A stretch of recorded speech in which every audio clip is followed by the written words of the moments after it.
(2016년 3월 9일은) 인공지능 알파고와 이세돌 구단이 역사적인 대결을 치른 날입니다. 미래는 이 날을 어떻게 기억하게 될까요?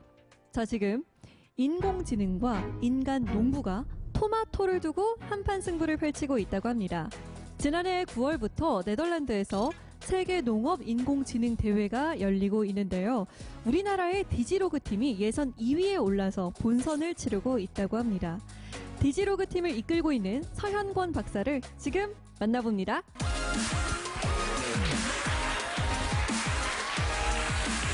네, 반갑습니다. 안녕하세요, 박사님.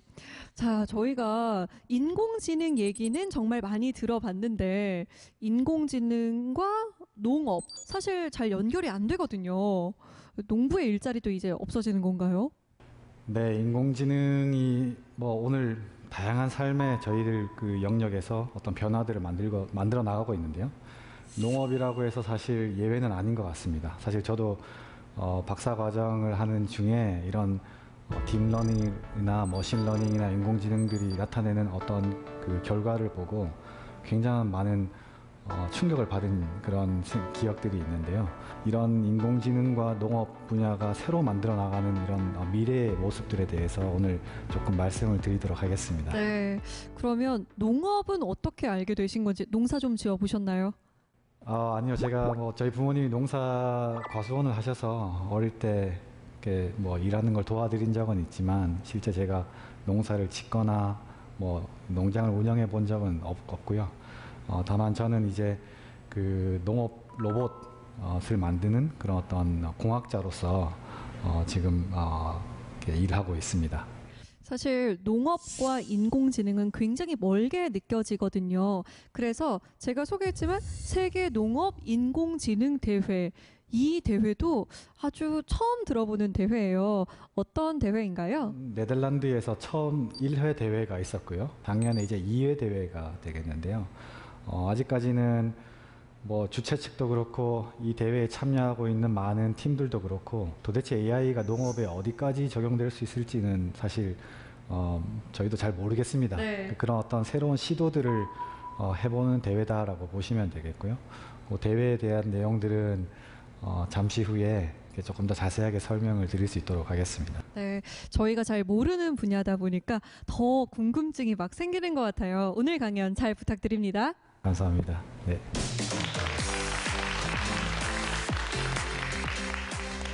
네, 오늘 말씀드릴 내용은 인공지능과 농업, 미래 농업에 대한 이야기들입니다. 제가 준비한 내용들은 사실 사례들을 위주로 많이 준비를 했고요. 이론적인 내용이나 어려운 수식 같은 것들은 다 뺐습니다. 이런 사례들을 좀 보여드리는 이유는 여기 계신 분들 이렇게 방청객 분들이나 아니면 시청자분들 아마 농업이라면 생소하게 느껴지시는 분들이 많을 거라고 생각하는데요. 이런 농업에서의 기술들이 적용되는 것들을 보시고 좀 다양한 상상력을 좀 해보실 수 있으면 좋지 않을까 하는 생각도 있고, 그리고 또 혹 나중에 내 미래를 농업이나 인공지능에 찾고자 하시는 그런 젊은 분들에게는 좀 어떤 자극이 됐으면 좋겠다 하는 생각에 내용들을 좀 준비를 했습니다. 네, 진행자분께서 말씀해 주신 것처럼 2016년 우리 광화문 한국인데요. 인공지능과 그 다음에 이세돌 구단의 바둑 대결이 있었습니다. 여기 계신 분들 다 잘 아실 거라고 생각이 드는데요. 저는 저 대회가 이루어지는 당시에 네덜란드에서 박사 논문을 쓰고 있었는데요. 그 당시 네덜란드나 독일이나 프랑스, 유럽에서도 매일 이런 뉴스들이 이렇게 나왔던 기억이 있습니다. 한국뿐만이 아니라 유럽 혹은 아마 전 세계가 다 주목했던 그런 대회가 아니었나 생각이 드는데요. 저 대회를 계기로 많은 분들이 생각하시는 그런 인공지능이 우리 삶에 더 가까이 다가왔구나라는 것을 아마 느끼셨을 거라고 생각이 들고 저를 비롯해서 많은 연구자들 또한 우리가 생각하는 것보다 훨씬 더 빠른 속도로 우리의 삶에 들어오고 있구나 하는 것을 알 수 있었던 그런 대회였는데요. 이런 농업 분야에서도 마찬가지로 인공지능에 저런 발전되는 것들을 보고 그러면 과연 우리 작물을 재배하는 데 있어서 어떤 인공지능을 적용해 볼 수 있지 않을까 하는 그런 생각을 한 사람들이 있습니다. 그래서 궁극적으로는 사람과 인공지능 과연 누가 더 작물 재배를 잘할까? 우리 사람의 먹거리와 연결되는 부분인데요. 이제 그런 고민들을 네덜란드에서 하였었습니다. 그래서 네덜란드 자율 온실 대회라고 표현이 되고 AI와 센서로 만드는 미래의 온실이다라는 이런 주제를 가지고 2018년도에 그 사람과 그 다음에 인공지능 과연 누가 더 작물 재배를 잘할까 하는 그런 세계 대회가 있었습니다. 네, 보시는 것처럼 네덜란드 원에 하면 세계 최고 수준입니다. 자동화 시설이라든지 기계 시설이라든지 굉장한 넓게 농장이 운영되고 있지만 실제 일하는 사람은 몇 명 되지 않는, 어떻게 보면 이게 공장인지 농장인지 헷갈릴 정도로 그런 자동화들이 굉장히 이렇게 활용이 많이 되고 있는데요. 하지만 여전히 중요한 전략들은 사람 재배자가 내리고 있습니다. 예를 들어서 이 작물이 필요한 그런 환경을 어떻게 맞춰줄 것인가에서부터 시작해서 나중에 이 작물을 수확을 해서 어디다가 언제 갖다 팔 것인가, 그러면 도대체 이윤을 얼마나 남길 수 있을까, 이런 중요한 전략들은 사실 사람이 모두 다 내리고 있는데요. 만약에 인공지능으로 하여금 이런 전략들을 사람을 대신하게 해보면 어떨까?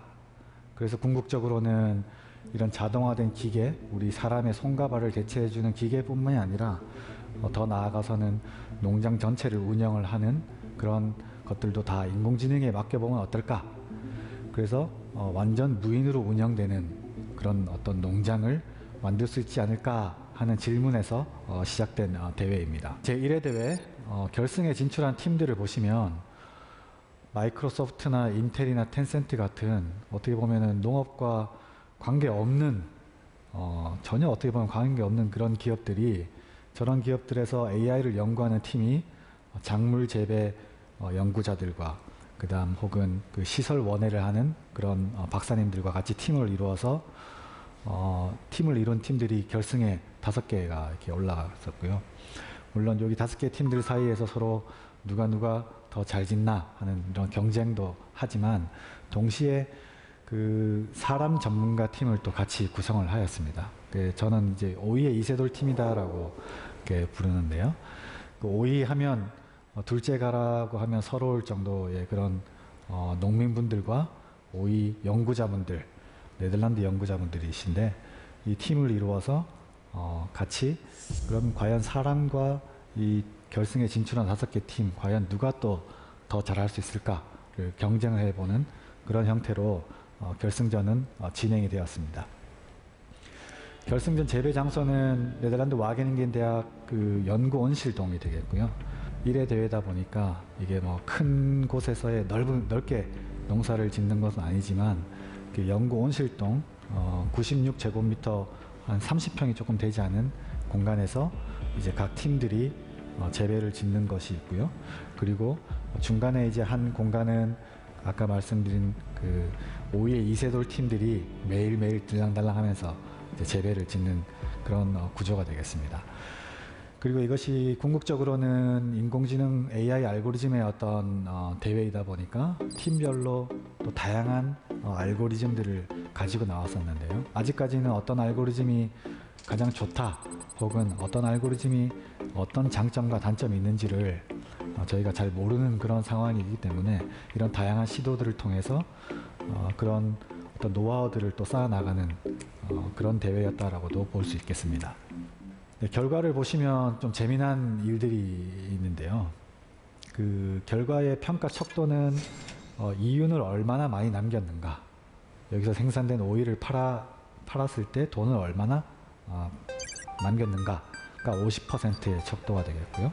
그리고 어떤 인공지능 알고리즘을 활용했나, 30%, 그리고 나머지 20%는 얼마나 자원을 효율적으로 활용했나. 자원이라고 하면 이 재배하는 데 들어가지는 어떤 전기도 될 수 있고 기름도 될 수 있고 히팅을 해야 되니까 뭐 그런 다양한 어떤 자원들이 얼마나 투입이 됐나, 그런 결과가 되게 되는데요.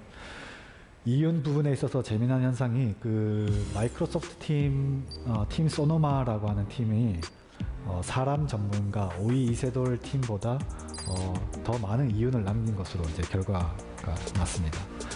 보시면은 그 이 사람 전문가 팀의 경우에는 그 뭐 네덜란드를 대표하는 오이 농가 그리고 연구자들이신데, 이분들보다 더 이윤을 남기는 것은 사실 어렵지 않나, 불가능하지 않나라고 많은 분들이 생각을 했었었는데요.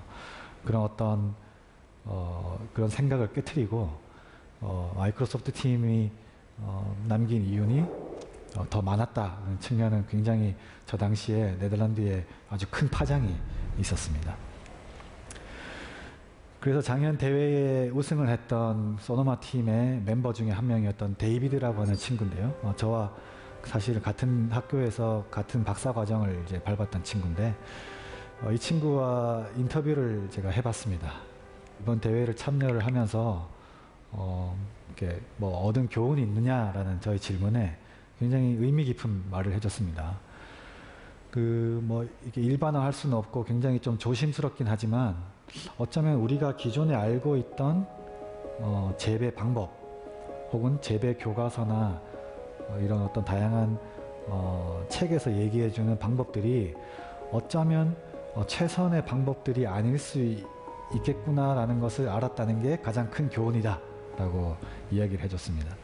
이게 좀 무슨 말이냐라고 제가 좀 더 이렇게 질문을 했더니요, 자기네 그 마이크로소프트 알고리즘, 그 AI 알고리즘이 기존의 사람이라면 하지 않을 그런 선택들을 여러 가지를 제안을 했다라고 합니다. 그래서 그런 제안들을 자기네들이 실행으로 옮겼는데, 그것이 아마 계기가 되어서 기존 재배 전문가들보다 더 많은 이윤을 남긴 것이 아닌가 하는 생각을 한다고 하였고요. 그리고 이 대회의 총책임자 실케 해밍 박사님, 제가 이분 밑에서 박사후 연구원을 했었는데요. 이분과도 인터뷰를 했을 때 어떻게 보면은 좀 동일한 어떤 뉘앙스의 표현을 해주셨는데, 이게 확대 해석을 하는 거는 좀 무리가 있지만, 왜냐하면은 3개월밖에 되지 않는 짧은 재배 기간이고, 그리고 30평에 되는 작은 공간에서 진행된 거지만, 하지만 처음으로 AI의 가능성을 우리가 본 것이고, AI가 작물 재배에서도 사람보다 더 뛰어날 수 있음을 우리가 확인했다. 그리고 앞으로 2회 대회, 3회 대회 계속 진행을 해나갈 예정이다 라고 이렇게 말을 해주었습니다. 근데 이 대회를 후원한 텐센트는 매년 위 서밋이라고 하는 행사를 개최하는데요. 이 텐센트의 CXO 데이비드 월레스타인이 그 2018년도 위 서밋에서 이 대회와 관련해서 재미난 이야기들 많이 해주었습니다. 그 뭐 궁극적으로 줄여서 말씀드리자면, 앞으로 인공지능이 농업 분야에서도 더 많은 어떤 활약을 할 것으로 기대되고, 이번 대회를 계기로 지속적으로 농업 AI를 개발하는 것들을 우리가 계속 해나가야 한다라고 하는 그런 이야기를 저 대회에서 해주었습니다. 네, 그래서 제2회 대회, 2019년도에 2회 대회가 개최가 되었는데요. 한국의 드림팀, 디지로그라고 하는 팀을 저희가 구성을 해서 2회 대회에 참여를 하였습니다.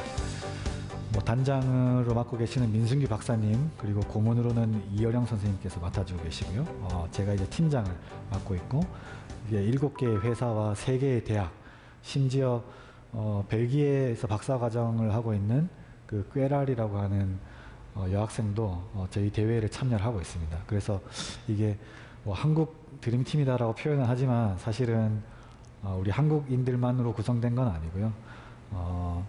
그 외국인들도 있고, 그리고 예선전의 멤버 중에서는 사실 미국 국적의 멤버들도 2명이나 참여를 하고 있습니다.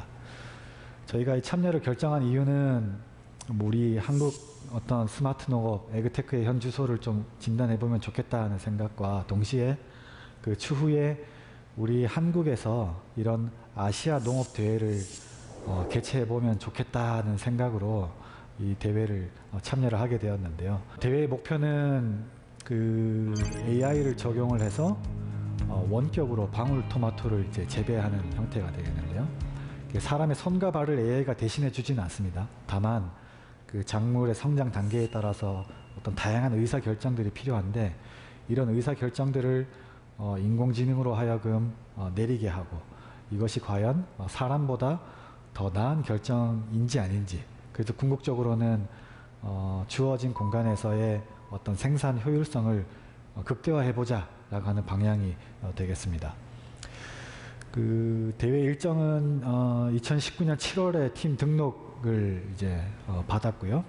그리고 9월 12일에서 13일 한국에서는 추석 기간이었는데 저때 예선전이 이루어졌었고, 그리고 한 3주 전이 되겠는데요. 12월 20일부터 대회 결승전이 시작이 되어서 올해 6월 달까지 실제 재배가 진행되는 방식으로 운영이 됩니다. 그 AI 기반의 원실 제어라고 표현을 드리는데요. 기존의 사람이 의사를 결정을 내리던 방식들을 AI로 대체하고자 하겠다는 내용입니다. 그 말씀드린 것처럼 사람의 손과 발을 AI가 대체하겠다는 것은 아니고 이 재배 과정에서 필요한 많은 어떤 제어 결정들이 있는데 그런 결정들을 이제 인공지능 알고리즘으로 하여금 시도해 보겠다라고 하는 것들이 이제 대회의 목표가 되겠습니다. 그래서 저희 팀이 추석 기간 동안 네덜란드를 다녀왔습니다. 그래서 이게 예선전은 가상의 농장에서 시뮬레이션 환경에서 대회를 하다 보니까 사실은 테이블과 노트북 그 다음에 인터넷만 있으면 가능합니다. 서버에 접속을 해서 저희가 그 가상의 농장에서 농사를 짓고 그리고 실제 그 결과값을 가지고 비교를 하는 형태가 되겠는데요. 보시는 것처럼 다들 팀별로 저렇게 큰 탁자에 앉아서 서로 이야기를 하면서 24시간 동안 이제 진행이 되었습니다. 감사하게도 저희 팀 디지로그가 예선에서 2등을 해서 본선에 진출하게 되었고요. 그 예선전 장면들을 잠깐 영상으로 좀 보시겠습니다.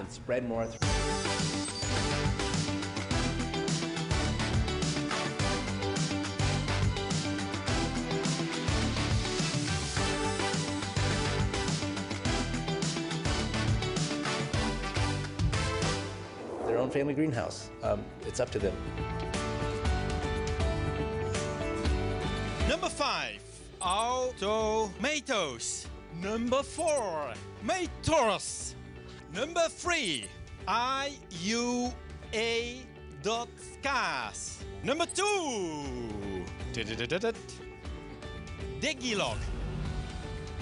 The winner of the 2019 Autonomous Greenhouse Challenge is AICU. Congratulations.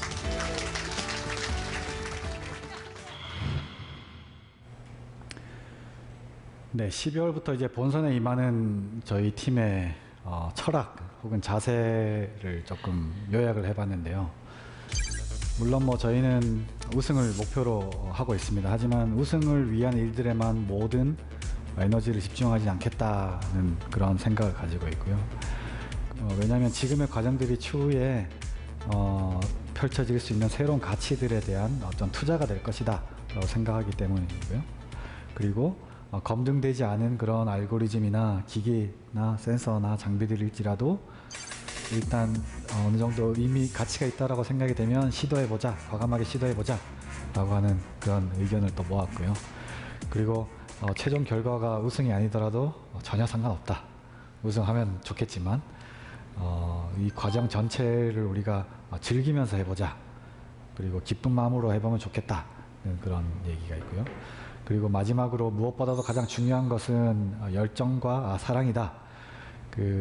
우리 팀원들의 마음에, 우리들의 마음에 이 대회를 생각했을 때 이게 가슴 떨림이 있는가 그런 자세로 결승전에 저희가 임하고 있습니다. 네, 결승전 재배 장소는 1회 대회와 마찬가지로 그 와게닝겐 대학교 연구원실이 되겠고요. 지금 저기 빨간색으로 표현된 저 공간이 저희 팀 디지로그에게 주어진 공간입니다. 결승전을 위해서 우선 12월 초에 저희 선발대 3명이 네덜란드로 출국을 했고요.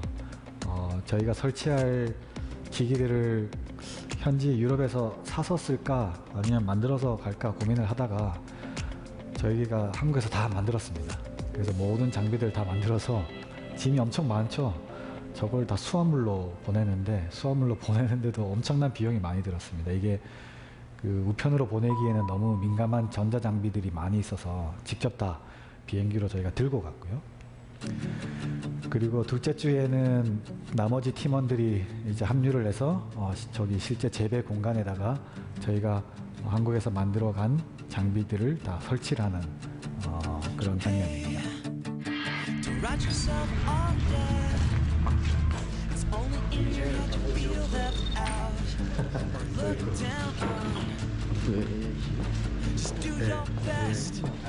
네, 이곳이 저희가 이제 6개월 동안 할 온실동이고요.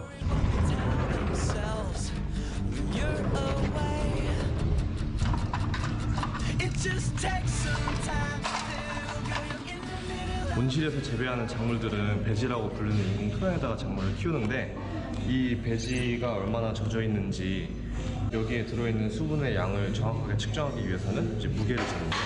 이 무게를 재면 수분이 얼만큼 식물이 흡수를 하는지 그거에 따라 가지고 이제 식물 생육에 적절한 이제 수분 공급량을 조절할 수가 있게 됩니다.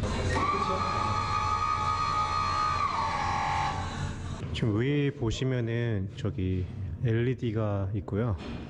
그 다음에 HPS, LED, HPS 이런 식으로 하고 있습니다. 지금 저희가 카메라들을 총 5개를 설치하는데 하나는 이제 와이드 뷰로 보고 4개는 각각의 높이와 위치별로 이제 설치를 하는데 얘는 이제 다른 높이들에 비해서 좀 중간 정도 되는 높이여가지고 작물의 아랫부분과 윗부분 동시에 볼 수 있게 설치한 역사적인 순간이라고 생각을 합니다. 알파고가 이세돌을 이겼듯이 사람과 인공지능이 농업 분야에서 이제 대결하는 되게 의미 있는 대회이고 여러 시도들이 있어야 뭐 인류의 먹거리라든가 아니면은 자연 환경 또는 이제 이러한 산업의 지속 가능성들이 이루어지지 않을까 이렇게 생각을 합니다. 네, 앞으로 6개월 동안 저기 재배 공간의 상황들을 계속해서 모니터링해서 통신으로 우리에게 알려줄 통신 그런 기기들도 있고요. 그리고 천정에는 그 다분광 카메라라고 멀티 스펙트럴 카메라라고 하는데 아직까지는 좀 어떤 영구적인 형태의 기기이긴 한데 우리 사람의 눈에 보이지 않는 그런 영역들을 보고 작물의 상태를 판단해주는 이 작물이 도대체 얼마나 스트레스를 받았나? 얘가 지금 기쁜 마음으로 살아가고 있나? 이런 것들을 어느 정도 수치로 표현해 줄 수 있는 그런 기기가 되겠는데요. 작물의 상태를 자동으로 그 머신러닝 알고리즘이 딥러닝이라고 표현되는 기기 이 알고리즘이 작물이 얼마나 자라고 있는지를 이렇게 추출하는 그런 용도와 더불어서 우리 사람이 저희 내부에 가볼 수가 없으니까 지금 얘네들이 잘 자라고 있구나 이런 것들을 우리가 지켜보고자 하는 목적으로 설치를 하였습니다. 지금 바로 며칠 전 사진인데요. 지금 이 방울토마토들이 아주 이렇게 잘 자라주고 있어서 저 너무 고맙고요. 그리고 이 재배가 되는 모든 과정들이 저희 한국에서 그 서버를 통해서 다 지켜보고 있습니다. 내부의 온도는 지금 어떻게 변하고 있나, 그리고 작물이 필요한 그 햇볕 혹은 광은 얼마나 들어오고 있나, 그리고 CO2가 농도가 어떻게 변하고 있는지 등등의 정보들을 다 지켜보고 있습니다. 이번 대회에서 저희가 시도하는 그런 그 알고리즘은 강화학습이라고 하는 겁니다. 영어로는 Reinforcement Learning이라고 표현을 하는데요. 이 강화학습은 사실 알파고를 훈련할 때 썼던 그런 알고리즘이기도 합니다. 기본 개념은 이런 어떤 가상의 공간에서 인공지능으로 하여금 마음껏 농사를 지을 수 있도록 농사를 지어볼 수 있도록 그런 환경을 만들어주고요. 이런 인공지능 알고리즘이 가상의 이런 시뮬레이션 환경에서 다양한 시도들을 해보고 이렇게 했더니 이윤이 많이 남더라 하는 것을 스스로 학습할 수 있게끔 해주는 형태가 되겠는데요. 그렇게 해서 학습된 알고리즘을 이제 실제 재배에 적용하는 형태가 되겠는데요.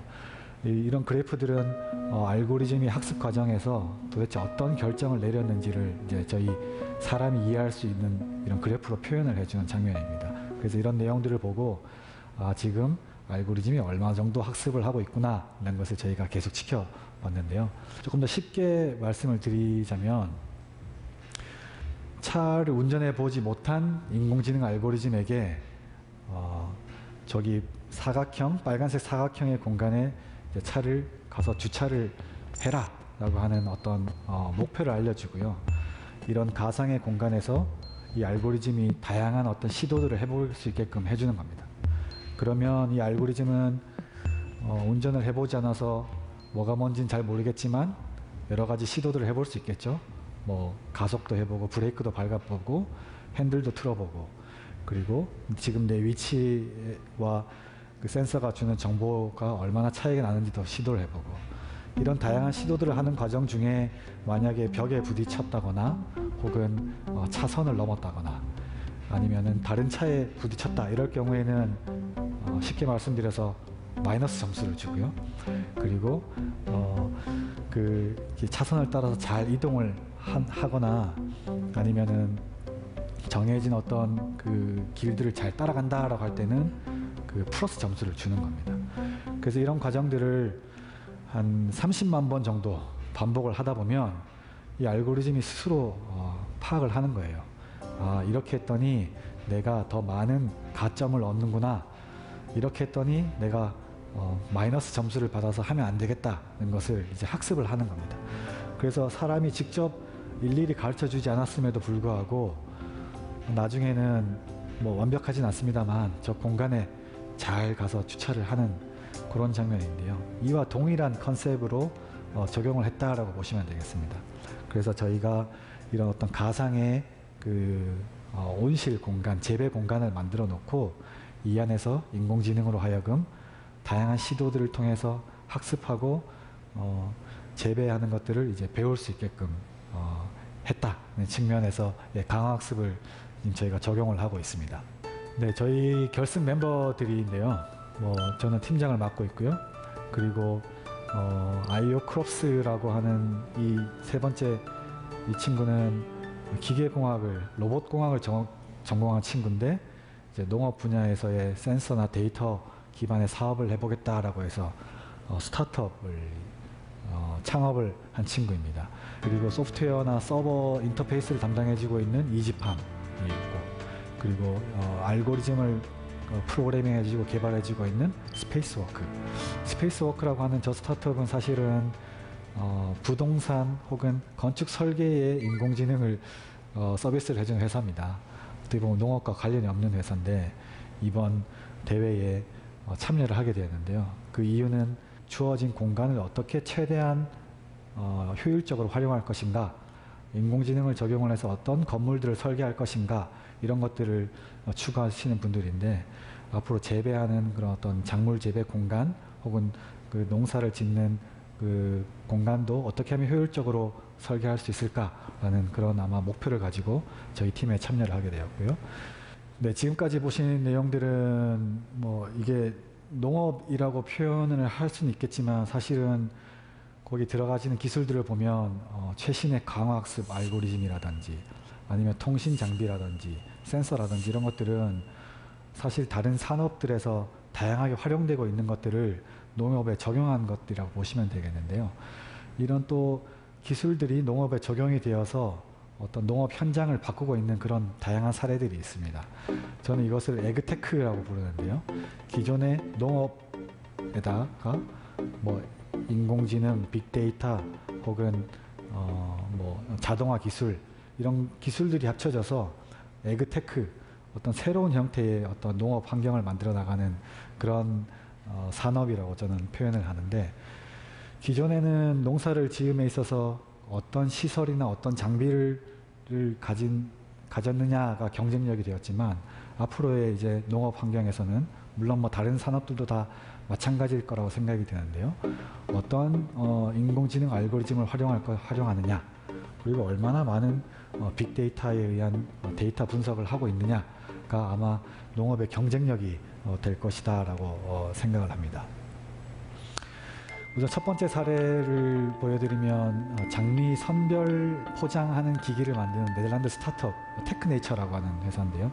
저와 같이 박사를 했던 네덜란드 친구가 20대 후반에 박사를 받고 창업한 회사가 되겠습니다.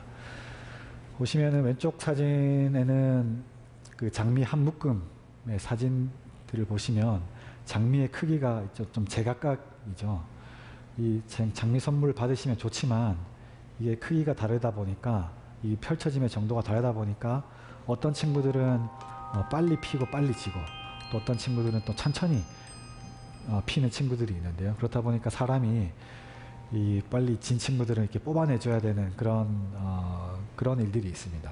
그래서 과연 그러면은 동시에 다 꽃이 피고 동시에 다 꽃이 지게 하면 어떨까?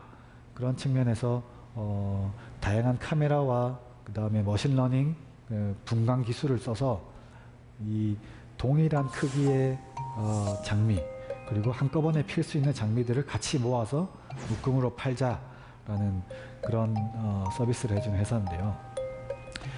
네덜란드 백장미 농장을 우선 잠깐 보여드리겠습니다. 이 농장의 경우에는 한 10헥타 규모의 농장이고요.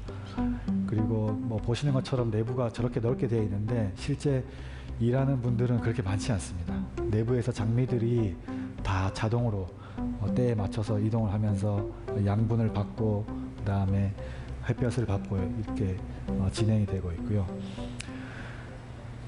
저렇게 재배 판매 판넬들이 때를 따라서 이렇게 움직이면서 수확할 준비가 되면 이제 안쪽으로 들어와서 사람이 수확할 수 있게끔 이렇게 운영이 되고 있습니다. 저것이 실제 이제 쭉 끝부분에 있는 그 등급 판별기에 가서 이제 등급이 판별이 되고 똑같은 형태의 장미들은 똑같은 패키지로 묶여지는 그런 과정입니다. 분광 카메라에 의해서 8가지 항목으로 평가가 되고요. 동일한 등급을 받은 친구들은 저렇게 한때 동일하게 묶여져 있고요. 그리고 자동으로 이제 포장이 되고 나중에 사람은 제대로 포장이 됐는지만을 이제 확인을 하고 이제 출하하는 것으로 그 중간에 많은 과정들이 사실 기계화가 되고 있죠. 그래서 보시는 것처럼 이 저 기계 장비를 거친 그런 장미 다발의 경우에 크기나 두께가 아주 일정하더라라고 하는 그런 게 있습니다. 그리고 두 번째 사례는 잡초를 이제 로봇이 제거하는 그런 내용이 되겠습니다. 제 박사 논문의 주제이기도 한데요. 이런 어떤 로봇이 스스로 이제 밭을 다니면서 잡초가 발견이 되면 이제 죽이는 그런 형태가 되겠는데요. 사람의 노동력을 실제로 대체해 줄 수 있는 그런 기계가 되겠습니다. 이게 뭐 제일 어려운 부분은 잡초와 작물을 이제 구분해내는 것인데요. 실제 뭐 사람에게 있어서도 사실 그렇게 쉬운 일은 아닙니다. 작물과 잡초, 뭐 이게 다양한 어떤 그런 일들이 있는데 이 딥러닝 혹은 인공지능 기반의 기술들을 활용을 하면 잡초와 작물을 구분하는 것은 이제 거의 사람 수준 이상으로 기계가 해낼 수 있고요. 그리고 뭐 이것을 기반으로 판단이 되면 마이크로 스프레이어라고 하는 이제 딱 그 잡초에게만 약을 뿌려서 죽인다든지 아니면 더 나아가서는 지금 연구가 되고 있는 것처럼 레이저로 이제 쏴서 죽이는 형태. 그렇게 되면 유기농을 하시는 분들은 약을 칠 수 없는 분들의 경우에는 적용할 수 있는 그런 사례가 되겠습니다. 뭐 올해 들어서 이런 어떤 실제 잡초 제거를 해주는 로봇들이 상용화가 되고 있는데요. 조만간 우리 농업 현장에서 저런 기계들을 만날 수 있을 것 같고요. 그리고 세 번째 사례는 연어에 관한 내용인데요. 여러분들 연어 많이 좋아하실 것 같습니다만 시중에 우리가 먹고 있는 연어의 대부분은 양식이 된 연어다라고 보시면 되겠습니다. 연어 양식하면 노르웨이가 세계에서 가장 많은 세계 최대 연어 생산국인데요.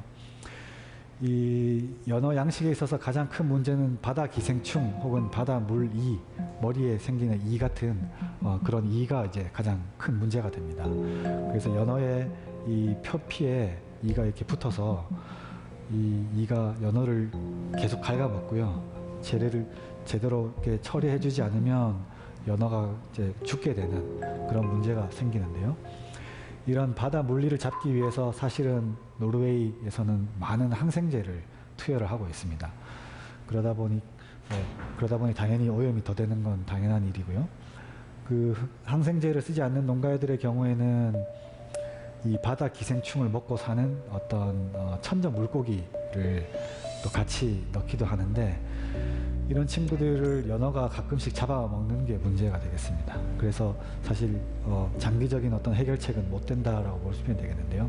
최근에 이 두 회사에서 그러면은 그 레이저를 통해서 이 연어 이를 잡아보자, 바다 물 이를 잡아보자라고 하는 그런 시도들을 하고 있는데요. 그 물속에 카메라를 넣어놓고요.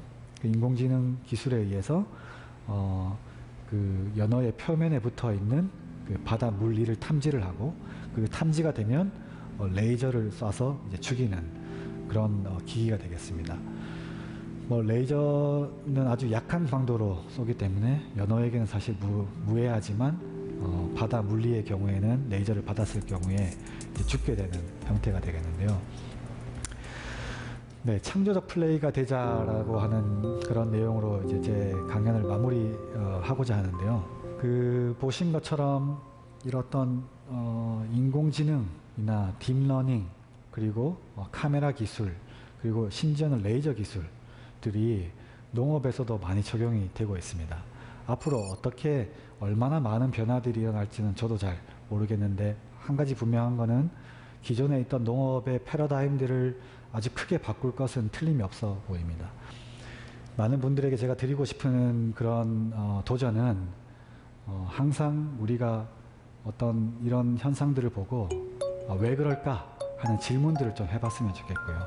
그리고 그런 질문들을 통해서 이거구나 라고 하는 그런 어떤 감동을 또 받을 수 있으면 좋겠는데, 그런 측면에서 물음 느낌표라고 하는 인터레뱅을 가지고 와봤고요. 앞으로는 창조적 플레이어가 되면 좋겠다는 내용. 그리고 마지막 내용은 그 이스라엘 전 대통령 시몬 페레즈 자서전에 나오는 내용인데요. 농업은 95%가 과학기술이다. 농업 노동은 5%에 지나지 않는다라는 말. 이제는 저 말이 정말 이제 현실이 되었다. 앞으로 그 과학기술들이 심지어 농업 분야에도 많이 이제 활용이 될 수밖에 없는 그런 시대로 우리가 나아가고 있다는 내용을 마지막으로 제 강연을 마치도록 하겠습니다. 감사합니다.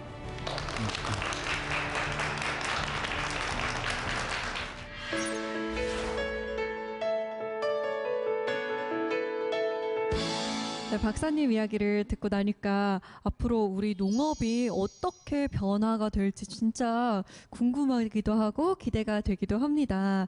저 근데 아까 보니까 고문에 이어령 선생님이 적혀 있더라고요. 네네. 디지로그라는 팀 이름도 이어령 선생님이 직접 지어주셨다고 들었는데 어떻게 인연이 닿게 된 건가요? 네, 맞습니다. 저희 팀 이름을 사실 이혜령 선생님께서 하사해 주셨습니다. 그 디지로그라고 하는 표현은 이혜령 선생님께서 처음 이제 쓰신 표현인데요. 디지털과 아날로그를 이제 합쳤다. 그런 측면에서 디지로그라고 하는 이름의 책도 쓰셨는데요. 이 디지털로 대표되는 이런 기술들, 그리고 아날로그로 대표되는 어떤 농업의 현장들을 잘 조화를 해서 팀이 대회에 나가면 좋겠다라고 하는 그런 취지로 저 이름을 주셨고요. 그리고 지난 5월 달에 이혜령 선생님 자택에 저희 팀원들을 다 오라고 하셔서 저희가 가서 이혜령 선생님을 뵙고 저희 팀 출범식을 이혜령 선생님 자택에서 했었습니다. 저는 이 강의를 들으면서 궁금했던 게 아까 보니까 그 네덜란드에 장미꽃 이렇게 분류하는 거 있잖아요. 네네. 엄청 뭔가 멋져 보이더라고요. 그래서 우리나라랑 네덜란드랑 수준 차이가 어느 정도가 나는지, 우리나라 농업은 지금 어느 정도 위치인지가 궁금하더라고요. 어떤가요? 네덜란드와 한국은 사실 격차가 많이 있습니다. 그 네덜란드의 경우에는 뭐 한 50년 이상 되는 긴 시간 동안 규모화, 이제 점차 대규모화들을 계속 진행을 해왔고요. 그리고 자동화 기술들을 계속 꾸준히 이제 도입해 왔습니다. 뭐 네덜란드의 경우 유럽 전체가 다 마찬가지겠지만 뭐 한국과 또 동일한 상황인데요. 그 농촌에 점차 인구가 줄어들고 있고 젊은 층들이 농촌으로 점차 안 들어가고 있기 때문에 어쩔 수 없는 선택이었다라고 판단이 되는데, 다만 우리보다 더 앞서 나가서 그런 작업들을 이제 진행하였기 때문에 아까 보신 것처럼 그런 대규모의 농장에서 사람 몇 명이 그 전체를 이제 자동으로 운영하는 이런 시스템들이 굉장히 일반화되어 있다라고 보시면 되겠는데요. 거기에 비해서 아직까지는 우리가 규모적으로는 네덜란드와는 사실 경쟁을 하기가 힘들다라고 보고 있습니다. 우리 한국의 경우에는 대다수가 뭐 90% 이상이 이제 소농가인데요. 이 소농들의 경우에는 사실 저런 어떤 대농이 하는 것과 직접적인 경쟁을 하기는 어렵지만, 근데 다만 제가 이제 바라는 것은 앞으로 이런 어떤 AI라든지 이런 빅데이터라든지 이런 새로운 기술들이 어쩌면 이런 작은 사이즈의 우리 농업 규모이지만 무언가 새로운 가치들을 더해줄 수 있는 기술이 되지 않을까 하는 그런 기대감과 그런 어떤 생각들은 많이 하고 있습니다. 저도 지금 질문들이 막 쌓여가는데 아마 듣고 계신 분들도 질문이 많이 있을 것으로 생각이 됩니다. 질문 한번 받아볼까요? 네. 안녕하세요. 강연 너무 잘 들었고요.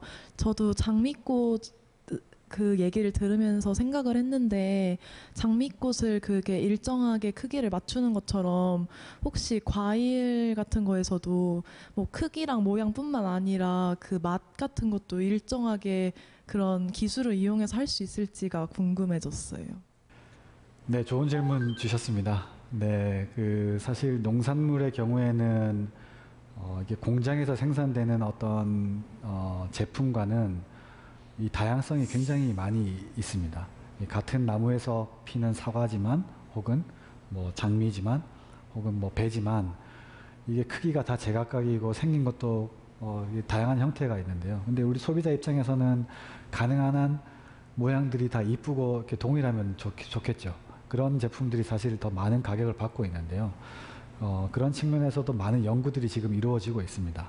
뭐 인공지능 기술이라든지 딥러닝 기술에 의해서 어떤 등급을 판별한다든지, 아니면 심지어 근적외선이라고 하는 그런 눈에 보이지 않는 기술들을 이용을 해서 실제 사과의 경우에 우리가 이렇게 껍질을 벗겨보지 않고도 내부에 어느 정도의 설탕 혹은 당도가 있겠구나 하는 것을 예측할 수 있는 그런 어떤 기술들이 많이 개발되고 있는데요. 조만간 아마 이런 내용들도 우리 농업의 현장에 적용되지 않을까 하는 생각이 듭니다. 감사합니다. 네, 또 다른 분 질문 받아보겠습니다. 네. 강연 너무 잘 들었습니다. 저희 집도 농장을 하고 있는데요. 저렇게 AI가 해주면 되게 좋을 것 같다는 생각을 많이 했는데, 지금 현재 농장에 있는 그런 기계들도 사실 가격이 되게 비싼데 저런 기계들이 한국에서도 상용화가 될 수 있을까? 네, 좋은 질문, 아주 좋은 질문 주셨습니다.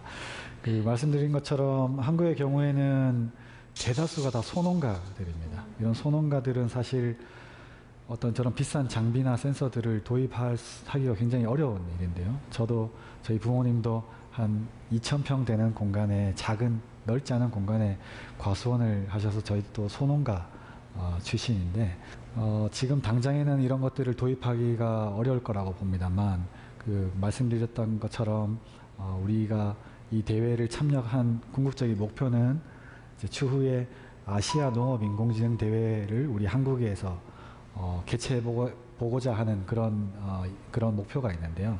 이 아시아 농업 인공지능 대회는 말씀해 주신 것처럼 이런 비싼 장비들을 사용할 수 없는 대다수의 농가들 분들을 위해서 우리가 어떻게 하면 저렴한 가격의 하드웨어 혹은 싼 가격의 센서들을 가지고 뭐 이것이 뭐 최첨단 기술은 아닐지 몰라도 이런 가용한 장비들을 가지고 어떤 인공지능 알고리즘들을 우리가 활용을 해서 지금 우리 주어진 농업 환경에서의 생산성을 극대화해 볼 것인가 하는 그런 목표를 향해서 달려가고 있습니다. 그래서 뭐 지금 당장에는 죄송합니다만은 아까 보여드렸던 분광 카메라라든지 이런 장비들은 너무 비싸서 소농가들이 쓰기는 어려우실 거고요. 다만 추후에는 우리 한국 환경에 맞는 그런 기기들도 점차적으로 개발이 돼야 될 것으로 그렇게 생각하고 있습니다.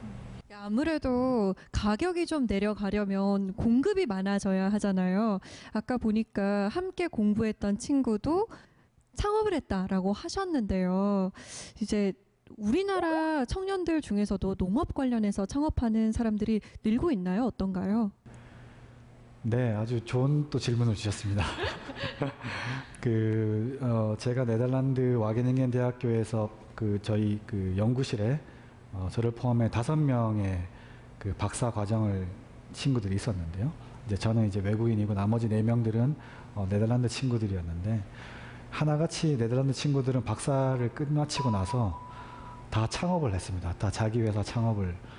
사실 그 당시는 저에게 너무 충격이었어요. 저는 그냥 당연히 나는 박사를 끝나고 나면 연구소로 간다든지 혹은 대학교로 가서 내 평생을 연구자로 살아야 되겠다라고 생각을 하고 있었는데 같이 있던 친구들이 하나같이 그런 길들을 다 어떻게 보면 포기라고 볼 수 있는데 어려운 창업의 길들을 가는 걸 보고 저런 어떤 젊은이들이 도전하는 것들이 있어야 농업에서의 혁신도 나올 수 있겠구나라고 하는 그런 도전을 받았는데요. 그런 측면에서 저도 한국에 돌아와서 민승규 박사님 아까 보여드렸던 저희 단장님과 같이 A넷이라고 하는 농업 인공지능 회사를 이제 창업을 했고요. 앞으로 이런 우리 한국 상황에 맞는 특히 소농가에 맞는 그런 어떤 모델들, 소농가에 맞는 어떤 그런 저렴한 가격의 센서들을 개발하는 것을 목표로 하고 있습니다. 예전에는 저희가 농업하면 몸을 쓰고 엄청 힘들고 이런 생각을 많이 했었는데 이제는 좀 달라질 수도 있겠네요. 네, 맞습니다. 사람의 손과 발을 대신해 줄 기계들은 계속해서 개발이 되고 있기 때문에 농업에서 이렇게 아주 힘든 일을 해야 되는 일들은 점차 줄어드는 추세에 있고요. 그리고 더 나아가서는 심지어 사람의 의사 결정까지도 사람이 해야 될 의사결정, 재배 전략 이런 것들까지도 인공지능에 의해서 도움을 받게 되는 그런 날이 곧 펼쳐질 거라고 생각하고 있습니다. 네, 앞으로 농업이 어떻게 달라질지 진짜 기대가 많이 됩니다. 오늘 강연 감사했습니다. 고맙습니다. 감사합니다.